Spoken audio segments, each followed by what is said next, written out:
Hi, K80s. I'm Allison Adler. I graduated in 1989, and I am a rabbi who lives in Beverly. It's about half an hour north of Boston.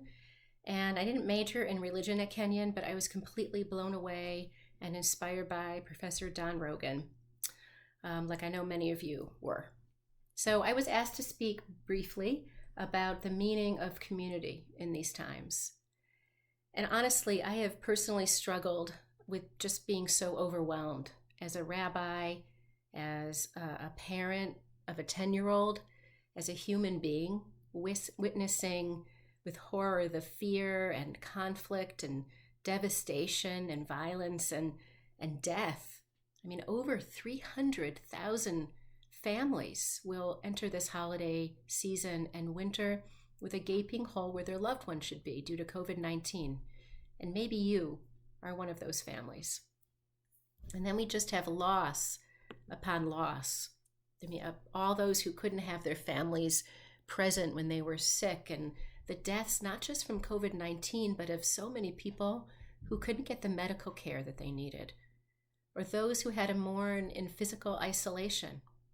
The loss of not being able to celebrate weddings and birthdays and anniversaries and births and graduations in person, trying to homeschool our kids, or watching our older kids deal with the loss of the full college experience that we all had at Kenyon. Our young people are suffering from so much increased anxiety and depression. And we also see how this pandemic has laid bare the problems in our society that were already there. The injustice, the lack of health care, poverty, racism, and so much more. So yeah, I've had lots of days where I just did not even want to get out of bed. It's just all too much. So here's where I stop talking about all of the bad stuff that's going on. Because there's a lot that we've learned. I mean, we've learned that communities are not about physical buildings or places in space. Communities are about people. And we have seen an outpouring of acts of courage and kindness and creative ways to help people connect. If we only focus on the bad stuff and on the haters and on the wanton ignorance, we will drown in sorrow. We must also look for the ways that people have been resilient and brave and kind. And the solstice is Monday night, and this is the time for those of us who live in the Northern Hemisphere to have this experience of increased darkness, and why so many traditions have created rituals about light. We celebrate the increasing light in the world, and as a metaphor for a more light-filled life and the kind of world that we want, lighting up trees and candles in our homes and our hearts. This time of year, Jewish people tell a story of a small cruse of oil that was used to light the menorah in the ancient temple in Jerusalem after they defeated their oppressors. And we tell of this miracle, that this little bit of oil lasted for 8 days when it was only supposed to last for 1.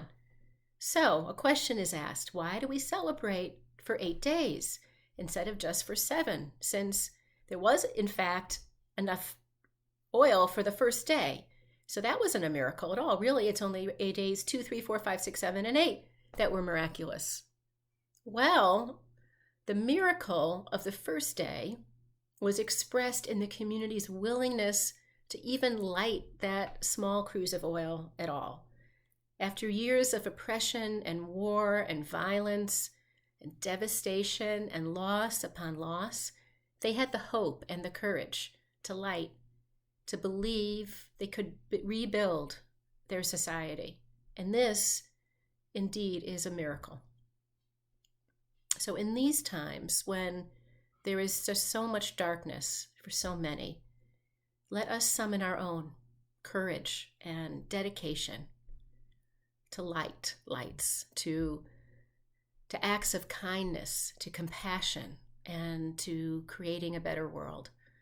Let us reach out to help each other kindle lights until the world is filled with more light, more hope and courage, more fairness and justice. Blessings to all of you and your families for a light-filled holiday, And may the vaccine spread quickly, and may 2021 be a better year for all. Thanks.